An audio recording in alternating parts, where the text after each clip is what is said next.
Assalamualaikum warahmatullahi wabarakatuh. Alhamdulillahi hamdan katsiran thayyiban mubarakan fihi kama yuhibbu rabbuna wa yarda. Asyhadu an la ilaha illallah wahdahu la syarikalah wa asyhadu anna Muhammadan abduhu wa rasuluh sallallahu alaihi wa ala alihi wa ashabihi wa man tabi'ahum bi ihsanin ila yaumiddin. Amma ba'd. Ikhwanna fiddin rahimani wa rahimakumullah. Kita lanjutkan pelajaran kita dengan kitab Aqidatus Salaf Ashabul Hadis. Kita masih berada pada pembahasan tentang Al-Quran, kalamullah ghairu makhluk. Al-Quran itu adalah kalam Allah dari segala sisinya dan dia bukanlah makhluk. Naam. Kemudian selanjutnya berkata Al-Imam Abu Uthman As-Sabuni rahimana wa rahimahullah, wa huwa alladhi ballagahu ar-rasulu sallallahu alaihi wasallam ummatahu kama umira bihi fi qawlihi ta'ala, ya ayyuhar rasul balligh ma unzila ilayka min rabbik. Fakana alladhi ballagahu kalamahu azza wa jal, wa fihi qala sallallahu alaihi wa alihi wasallam, atamna'uni an uballigha kalama rabbi. Naam. Kata Imam As-Sabuni, dan Al-Quran itulah, yakni Al-Quran yang diturunkan oleh Allah subhanahu wa ta'ala, dibawa oleh Jibril kepada Rasulullah sallallahu alaihi wasallam dalam bentuk bahasa Arab itu, yang merupakan wahyu dan kalam Allah azza wa jal. Itulah yang disampaikan oleh Rasulullah sallallahu alaihi wasallam kepada umatnya. Ya, ini bukan Al-Quran yang lain, atau bukan bisikan Jibril yang datang dari sisi Jibril semata-mata yang disampaikan oleh Rasulullah kepada umat, bukan. Tetapi yang disampaikan kepada umat itu adalah Al-Quran yang diturunkan oleh Allah, yang dibawa oleh Jibril tersebut. Naam. Yang merupakan kalam Allah, merupakan wahyu dan pembicaraannya Allah Jalla wa'ala. Naam. Disampaikan kepada umatnya. Alasan yang paling menguatkan dalam pembicaraan ini adalah karena Allah subhanahu wa ta'ala mengatakan di dalam surat Asy-Syu'ara yang disebutkan oleh Al-Imam As-Sabuni, yang kita bacakan pada pertemuan yang lalu, yaitu wa innahu latanzilu rabbil alamin. Sesungguhnya Al-Quran itu adalah diturunkan oleh Rabbul Alamin. Nazala bihi Ruhul Amin, yang dibawa oleh Ruhul Amin, Jibril alaihi salatu wassalam, ala qalbika litakuna minal mundirin, ya, kepada hatimu, ya, agar supaya engkau menjadi pemberi peringatan, bilisanin arabin mubin, arabiyyin mubin, dengan bahasa Arab yang jelas. Jadi disampaikan oleh Rasulullah sallallahu alaihi wasallam kepada umatnya. Karena memang Rasulullah memberikan peringatan kepada umatnya dan membawa kabar gembira kepada mereka. Jadi Al-Quran itulah yang disampaikan oleh Rasulullah sallallahu alaihi wasallam kepada umatnya. Kemudian kata Imam As-Sabuni kama umira bihi fi qoulihi ta'ala. Sebagaimana beliau diperintahkan untuk hal tersebut di dalam firman Allah. Ya, ini beliau sallallahu alaihi wasallam diperintahkan untuk menyampaikan Al-Quran itu kepada umatnya sebagaimana yang Allah perintahkan di dalam ayat. Perintah itu datang dalam ayat. Perintah itu datang dalam ayat. Dalam surat Al-Maidah. Yani Allah Subhanahu wa taala berfirman, "Ya ayyuhar rasul, balligh ma unzila ilaika min rabbik." Wahai Rasul, sampaikanlah apa yang diturunkan kepada engkau dari Rabbmu. Yaitu sampaikanlah Al-Qur'an yang diturunkan oleh Allah Azza wa Jalla kepada engkau. Naam, surat Al-Maidah. Fakana alladhi ballaghahu kalamahu azza wa jal. Maka yang disampaikan oleh Rasulullah itu adalah kalam Allah. Sisi pendalilannya mana? Sisi pendalilannya Allah subhanahu wa ta'ala memerintahkan Rasulullah untuk menyampaikan apa yang Allah turunkan kepada beliau. Iya. Maka yang Rasulullah sampaikan itu adalah kalam Allah azza wa jal. Mafhum ya ikhwan? Kemudian kata Al-Imam As-Sabuni, wa fihi qala sallallahu alaihi wasallam. Dan juga di dalam hal ini sebagaimana datang dalam sabda Nabi sallallahu alaihi wasallam, yaitu beliau bersabda, atamna'uni an uballigha kalama rabbi. Apakah kalian menghalangiku dari menyampaikan kalam Rabbku? Apakah kalian menghalangiku dari menyampaikan kalam Rabbku? Baik. Jadi ikhwan, azani Allah wa iyyakum. Di sini Al-Imam As-Sabuni rahimahullah masih menyebutkan narasi yang menjelaskan kepada kita bahwa benar-benar Al-Qur'an itu adalah kalam Allah yang diterima oleh Rasulullah, yang dibawa oleh Jibril, dan yang disampaikan oleh Rasulullah kepada umat. Itu semuanya adalah kalam Allah Azza wa Jalla. Ya. Untuk apa? Untuk menepis pemahaman yang mengatakan bahwa Al-Quran itu hanyalah sebuah ilham, bisikan yang Allah Subhanahu wa ta'ala sampaikan kepada Jibril, lalu Jibril sampaikan kepada Rasulullah sallallahu alaihi wasallam, maka Rasulullah menyampaikan kepada kita dengan bahasa beliau. Begitu. Mafhum ya? Atau juga menepis pemahaman yang mengatakan bahwa Al-Quran itu adalah bisikan. Karena Allah tidak berfirman dengan suara dan lafaz, tetapi hanya bisikan. Bisikan kepada Jibril sehingga Jibril memahami, lalu Jibril menyampaikan dalam bentuk kalimat kepada Nabi sallallahu alaihi wasallam. Sehingga yang disampaikan oleh Jibril dan yang disampaikan oleh Nabi sallallahu alaihi wasallam kepada umat, yang Jibril sampaikan kepada Nabi dan yang Nabi sampaikan kepada umat, itu bukan kalam Allah tetapi makhluk karena berasal dari mereka. Mahfum? Paham ya ikhwan? Mahfum sampai di sini ya? Taib. Maka Al-Imam As-Sabuni masih menyebutkan kalimat-kalimat yang mempertegas kepada kita bahwa yang disampaikan oleh Jibril itu adalah kalam Allah karena Allah berfirman dengan suara dan lafaz. Ya. Kemudian dimengerti suara dan lafaz itu oleh Jibril, dan Jibril alaihi salatu wassalam membawanya kepada Rasulullah sallallahu alaihi wasallam.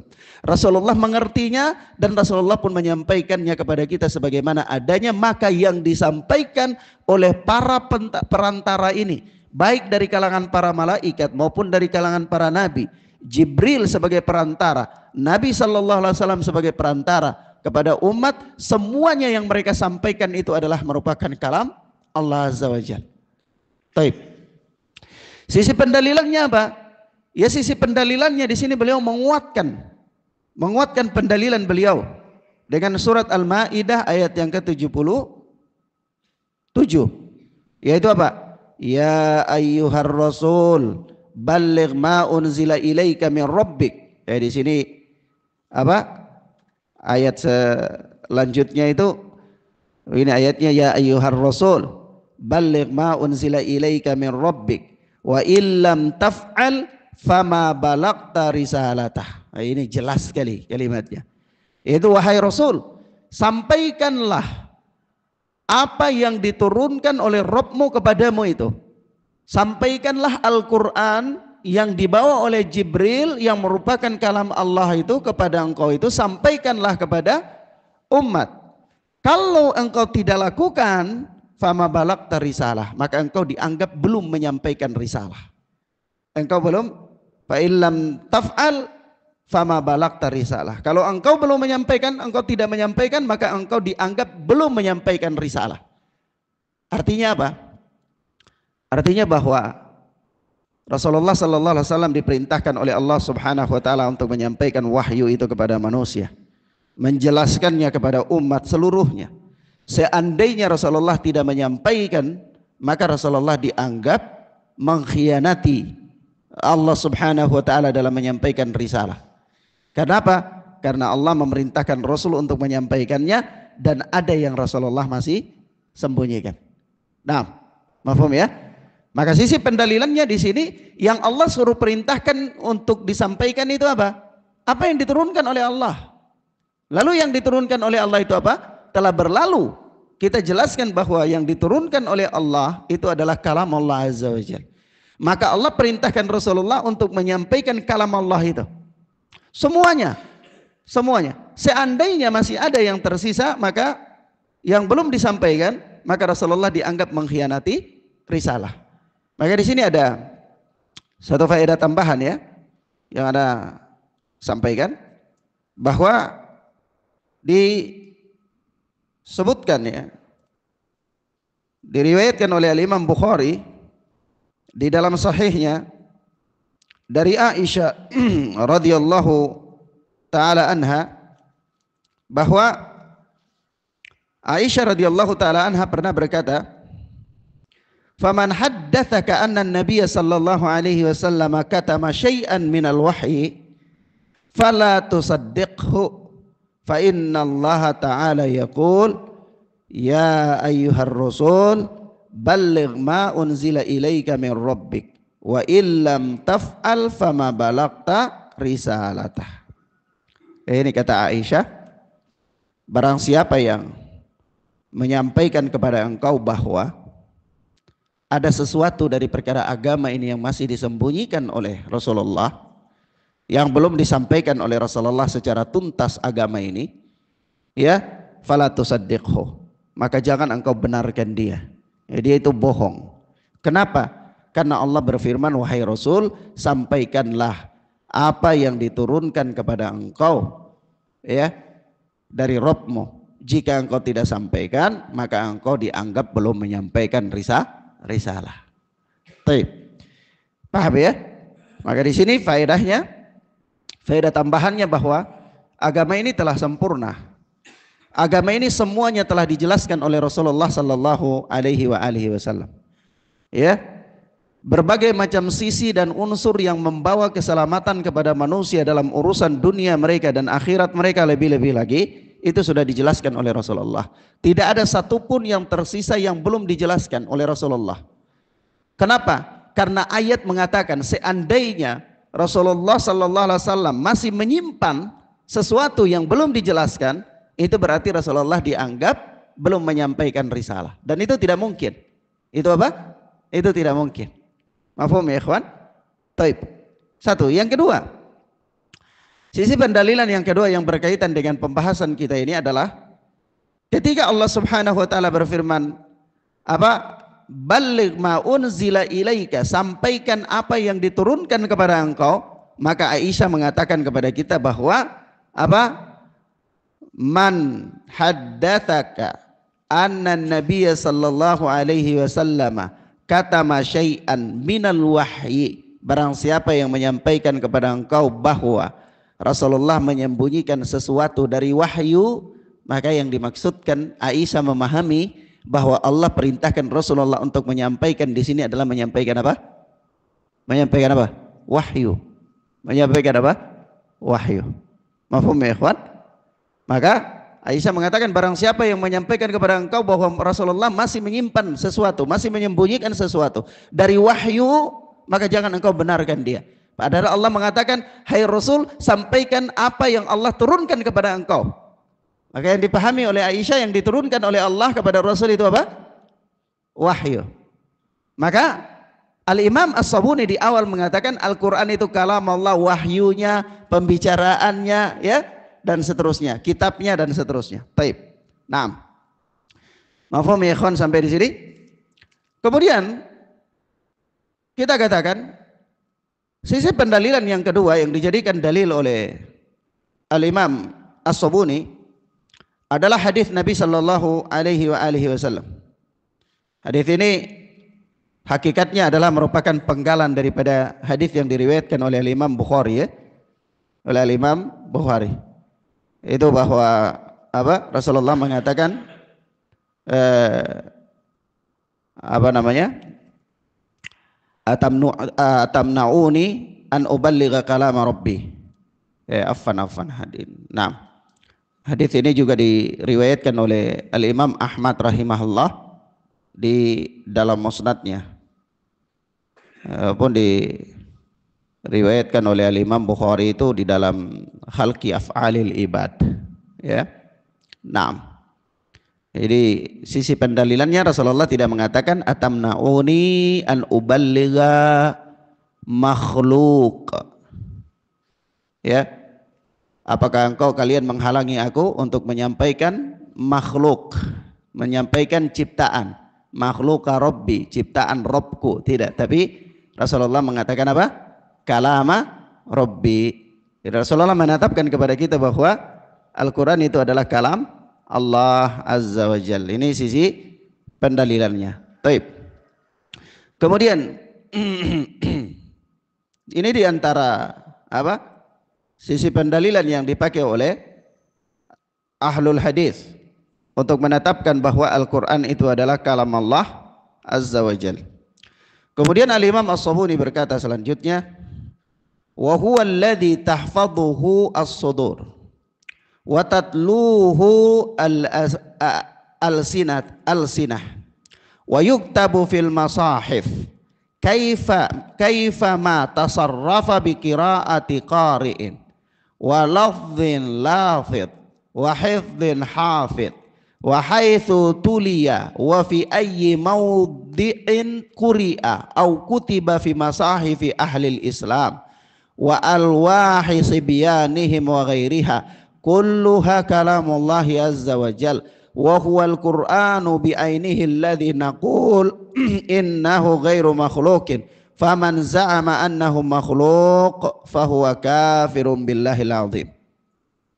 Kata beliau, dan Al-Quran itulah yang disampaikan oleh Rasulullah itu juga Al-Quran yang dihafal di dalam hati-hati manusia, dibaca oleh lisan-lisan mereka, ditulis dalam mushaf-mushaf, bagaimanapun perubahannya dengan bacaannya seorang qari atau dengan pelafatannya, bagaimanapun bentuk pelafatannya, dan begitu pula hafalannya, ya, dimanapun dan bagaimanapun, ya, membacanya atau menulisnya di dalam mushaf-mushaf kaum muslimin atau al-wahi sibyanihim atau di lauhah, papan-papan tulis mereka atau selainnya, kulluha kalamullah, semuanya itu adalah kalamullah azza wa jalla, ya.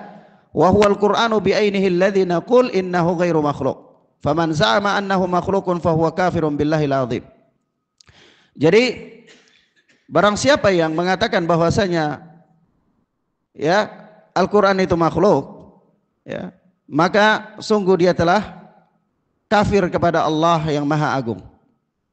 Di sini kita katakan ya ikhwan, Al-Imam As-Sabuni di kalimat beliau ini, beliau ingin menjelaskan kepada kita bahwa Al-Quran itu dimanapun dan kapanpun, ayat-ayat Al-Quran itu dia tetap adalah kalam Allah. Apakah dia dibaca apakah dia ditulis. Dia ditulis di mana saja, maka dia tetap kalam Allah. Mafhum ya? Dia dibaca di mana saja adalah kalam Allah. Dia dihafal, maka kalam Allah. Para penghafal Al-Quran, mereka menghafal Al-Quran, maka mereka itu menghafal kalam Allah Azza wa Jal. Para pembaca Al-Quran, mereka membaca Al-Quran, maka mereka itu sedang membaca kalam Allah Azza wa Jal. Ya, para penulis Al-Quran, mereka menulis Al-Quran, maka yang mereka tulis itu adalah kalam Allah Azza wa Jal. Nah, namun di situ ada pembeda. Sehingga para ulama dalam bab ini menetapkan kepada kita bahwasanya sautul qari wa lafdul bari. Ucapan itu adalah suara itu adalah suara para pembaca, tetapi lafadznya itu adalah kalam Allah Azza wa Jalla. Sehingga kalau dikatakan suara ini, suaranya siapa? Bismillahirrahmanirrahim misalnya. Suara itu suara siapa? Suara pembaca, makhluk. Yang dibaca itu apa? Kalam Allah apa makhluk? Kalam Allah. Antum nulis di Al-Quran, yang antum tulis ayat-ayat Allah, misalnya Maliki Yaumiddin. Maliki Yaumiddin itu apa? Kalam Allah. Tulisan, warna, tinta yang antum pakai untuk menulis itu, huruf-huruf itu apa? Makhluk. Kertas yang dipakai sebagai media untuk menulis kalam Allah itu apa? Makhluk. Begitu. Paham ya? Mafhum ya? Jadi Al-Quran itu ditulis di mana saja, ditulis di papan tulis, ditulis di dalam mushaf, ditulis di mana saja, dia kalam Allah. Medianya makhluk, tapi Al-Qurannya adalah kalam Allah. Dibaca di mana saja, maka yang dibaca itu adalah kalam Allah. Ya, tapi suara sang pembaca adalah makhluk. Taib. Fitnah ini nanti disebutkan juga oleh Al-Imam As-Sabuni, beliau menyinggungnya. Tapi ana ingin katakan bahwa fitnah tentang lafzi bil Quran makhluk am ghairu makhluk, lafadzku dengan Al-Quran ini makhluk atau bukan makhluk, inilah fitnah besar yang terjadi di kalangan para ulama umat, para imam-imam umat ini. Sehingga Al-Imam Bukhari sendiri terfitnah dengan fitnah ini. Fitnah lafadzku dalam membaca Al-Quran itu makhluk atau bukan makhluk. Nah, sudah pernah ana singgung kepada antum ya, bagaimana Al-Imam Bukhari difitnah di majelisnya beliau yang ketika itu di Khurasan, di mana di kampung tersebut tinggal juga gurunya Muhammad Ad-Dhuhli. Sehingga terjadilah fitnah demikian adanya, sampai-sampai Imam Bukhari diusir dari kota Naisabur ya. Beliau tinggalkan kota Naisabur, tidak ada pengikut sama sekali. Orang mau dekat-dekat beliau saja takut. Takut dia apa? Takut ditahdzir. Yang mentahdzirnya adalah guru beliau sendiri, Muhammad Az-Zuhli. Naam. Tentang apa? Tentang fitnah ini. Fitnah lafadzku dengan bacaan Al-Quran itu makhluk atau bukan makhluk. Baik. Kemudian akhwana fiddin azani Allah wa iyyakum, sekali lagi sampai pada kalimat di penggalan pertama dari ucapan Al-Imam As-Sabuni ini, paham ya? Pesan yang beliau ingin sampaikan adalah Al-Quran itu dibaca di mana saja, Al-Quran itu ditulis di apa saja, dia adalah apa? Kalam Allah. Namun kita berikan kaidah, kita membedakan antara sarana dan kalam Allah itu. Kalau sarana untuk menulis kalam Allah, maka sarana itu makhluk. Sarana untuk mengucapkan kalam Allah, maka sarana itu makhluk. Mafhum ya? Baik. Itu pesan yang ingin disampaikan oleh Al-Imam As-Sabuni dalam kalimat beliau ini. Yang kedua, konsekuensi hukum. Konsekuensi hukum yang disebutkan oleh Al-Imam As-Sabuni, yaitu kata beliau, innahu ghairu makhlukin. Itu semuanya adalah bukan makhluk. Faman za'ama annahu makhluk. Barang siapa yang mengatakan bahwa dia itu makhluk, dia mengklaim bahwa Al-Quran itu makhluk, fahuwa kafirun billahil azim, maka dia kafir kepada Allah yang maha agung. Di sini ya ikhwan, kita ingin katakan ya, bab pengkafiran terhadap orang-orang yang menganggap Al-Quran ini adalah makhluk, itu diulang beberapa kali oleh Al-Imam As-Sabuni. Diulang beberapa kali oleh Al-Imam As-Sabuni. Tapi kita katakan bahwa pengkafiran itu merupakan hak Allah Subhanahu wa taala dan hak Rasul.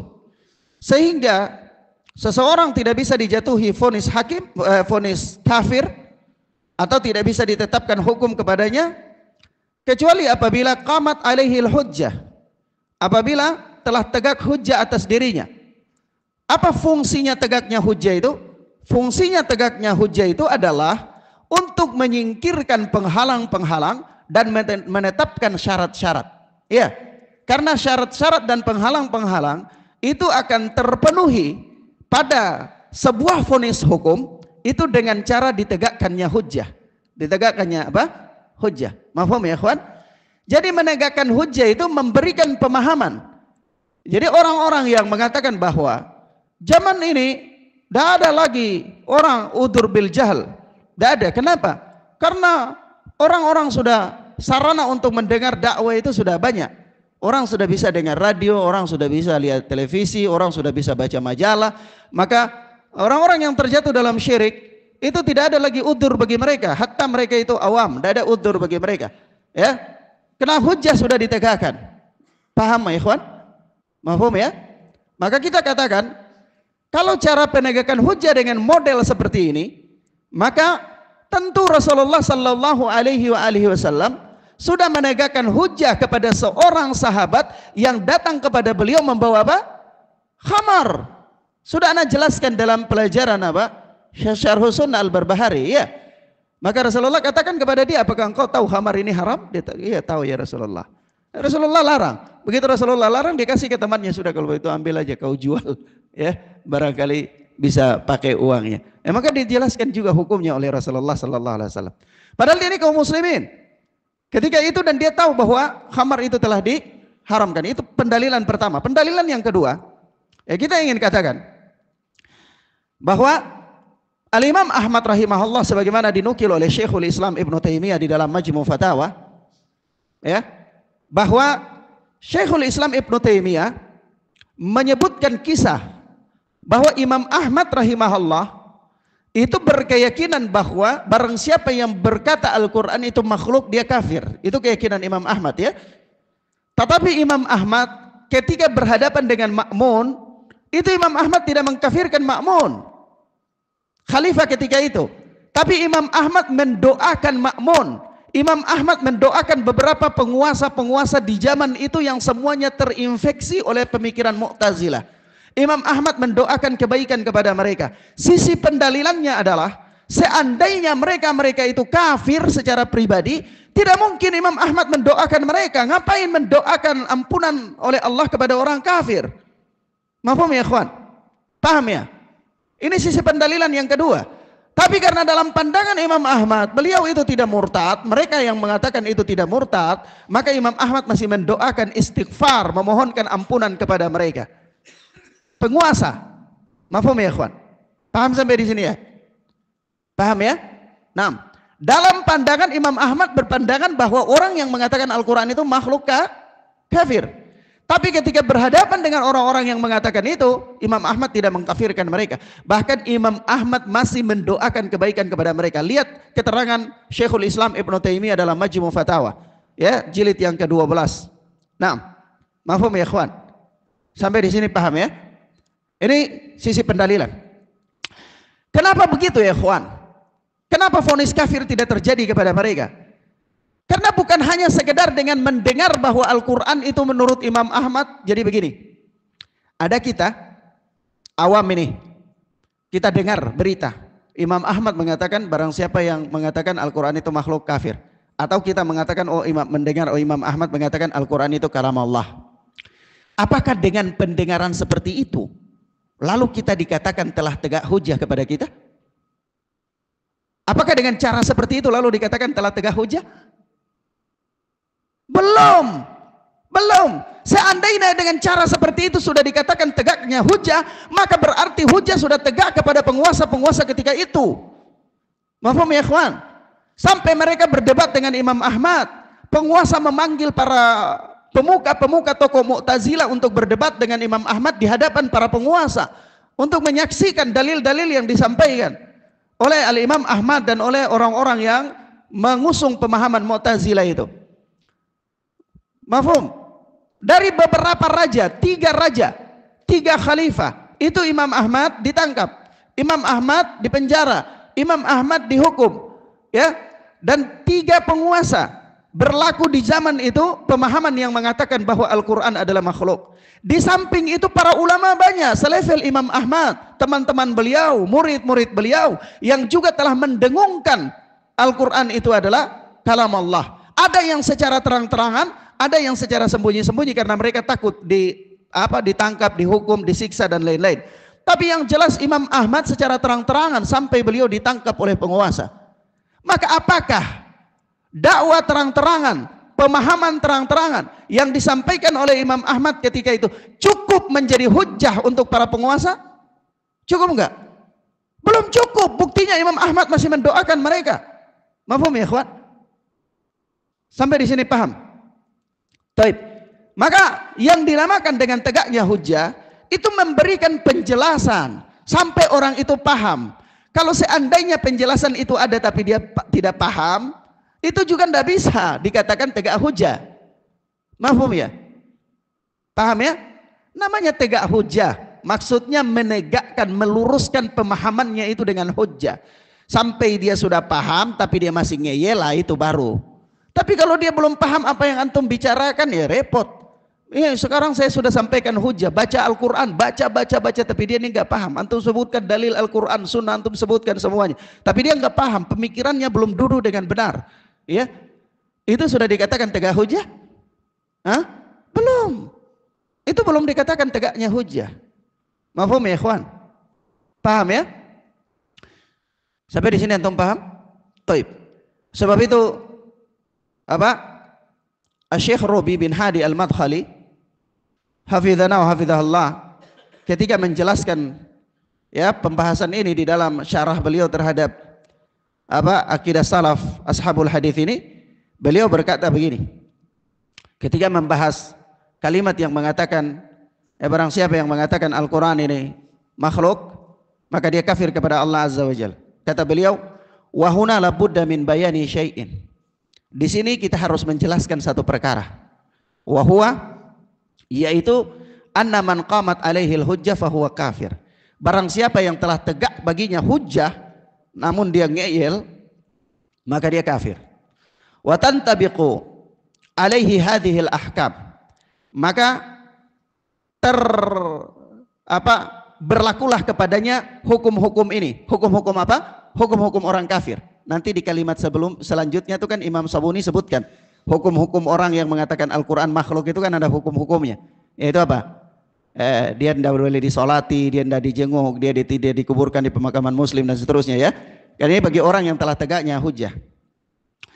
Wa man yuqallidu fi dzalika wa huwa jahil, hadza yakunu dhalan mubtadi'an walakin la nukaffiruh.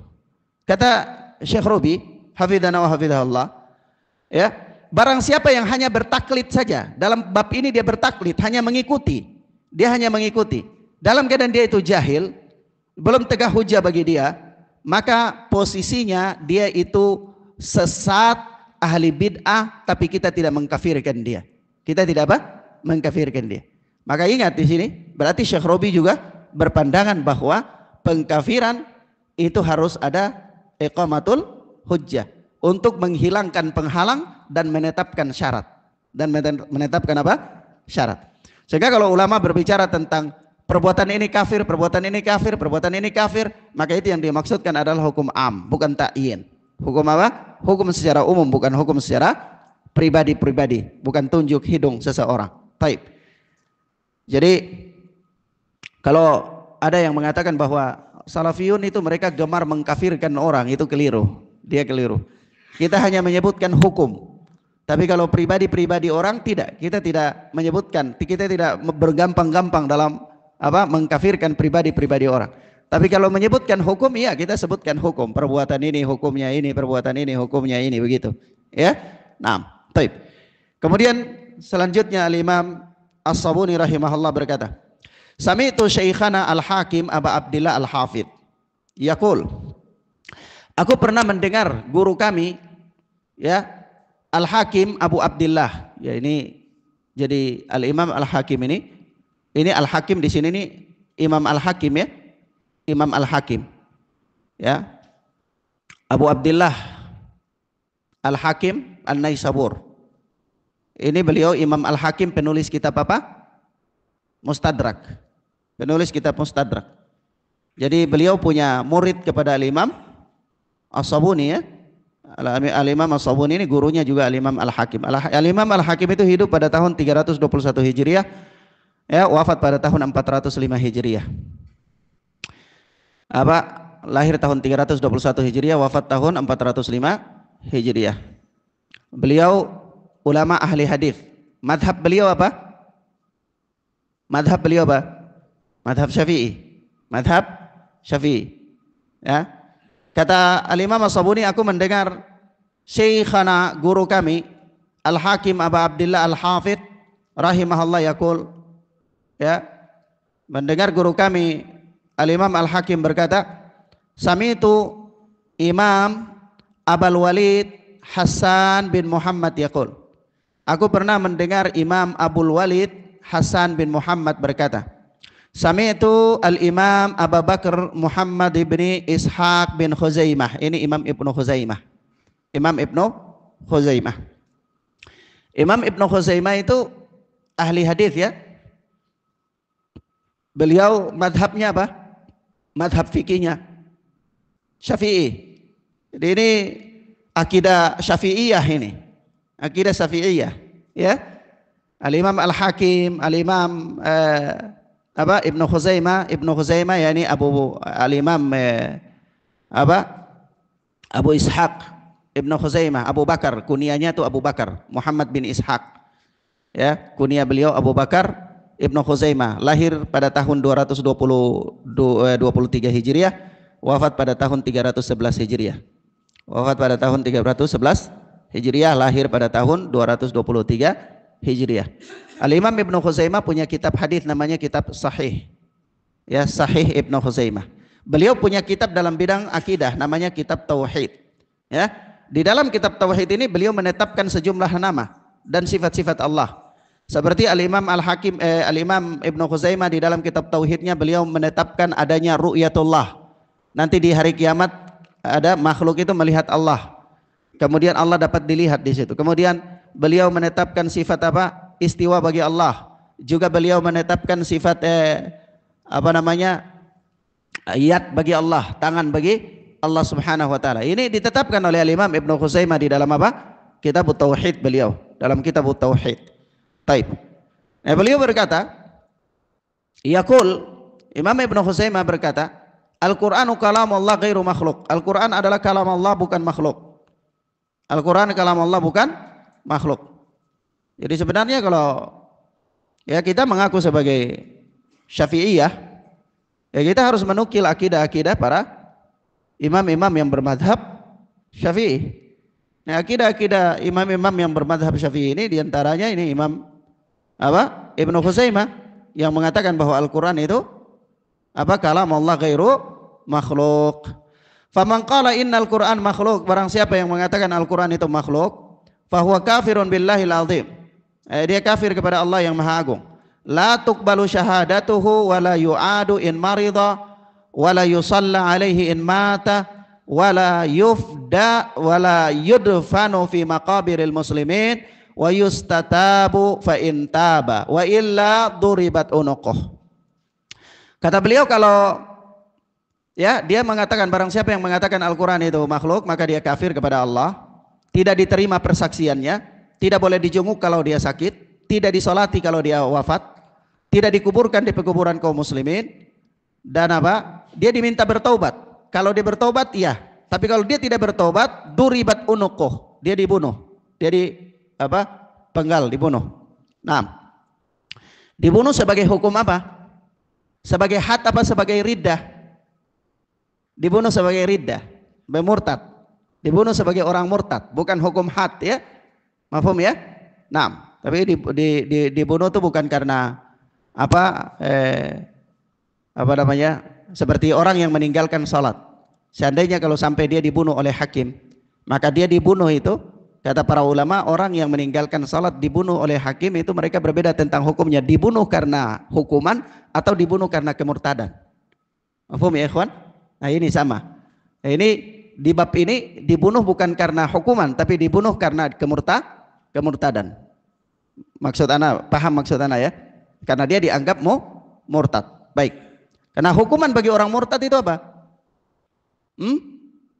Man baddala dinahu faqtuluhu. Barang siapa yang mengganti agamanya maka bunuhlah dia. Yang menegakkan hukum itu siapa? Hakim ya, penguasa. Tidak boleh masing-masing orang. Taib. Ya di sini konsekuensi hukum bagi orang murtad yang disebutkan oleh Al-Imam As-Sabuni ini konsekuensi hukum bagi orang murtad. Maka kita katakan lagi tadi bahwa kalau seseorang itu dia murtad, maka berlaku kepadanya itu sejumlah konsekuensi hukum. Konsekuensi hukumnya itu ini, ya, dia kalau meninggal tidak disolati, tidak boleh dikuburkan di pemakaman Muslim, dia tidak dijenguk, ya. Kalau dia sakit, ya kecuali ada maslahat, mungkin mau dakwah dia supaya mau masuk Islam, ya kan. Nah, kemudian apa? Dia diminta bertaubat. Kalau enggak, ya sudah, tegakkan hukum atasnya oleh penguasa. Ini hukum-hukum murtad. Maka ya ikhwan, begini anak ingin katakan. Kenapa pengkafiran itu bab yang riskan? Karena pengkafiran itu akan mempunyai konsekuensi hukum, sejumlah konsekuensi hukum. Iya. Jadi orang yang bergampang-gampang mengkafirkan, itu dia bergampang-gampang menerapkan konsekuensi hukum kepada orang-orang yang dia kafirkan nanti. Misalnya begini, kita mengkafirkan seseorang, orang itu dalam kehidupannya dia berumah tangga dengan istrinya. Istrinya tidak kafir, dia kafir. Pernikahannya bisa enggak? Bisa. Iya kan? Jadi dapat warisan enggak? Mewariskan enggak? Enggak. Jadi itulah sebabnya dia perkara yang riskan karena punya konsekuensi hukum yang banyak. Maka dari itu tidak boleh ditetapkan kecuali oleh orang-orang yang rasikh, orang-orang yang dalam ilmunya. Ya, nah, taib. Sekali lagi kita katakan bab ini kalau sudah ditegakkan hujjah, ya, kalau dia sudah hilang penghalang, sudah tetap syarat ya boleh. Kalau tidak ya maka jangan, tidak boleh. Ya, taib. Demikian ikhwan fillah azani Allah wa iyyakum, kita cukupkan pembahasan kita sampai di sini insyaallah taala. Kita lanjutkan pada pertemuan berikutnya biidznillah. Wassallallahu ala nabiyina Muhammad wa ala alihi washabbihi wasallam. Subhanakallahumma wa bihamdika asyhadu an la ilaha illa anta astaghfiruka wa atubu ilaik. Wassalamualaikum warahmatullahi wabarakatuh.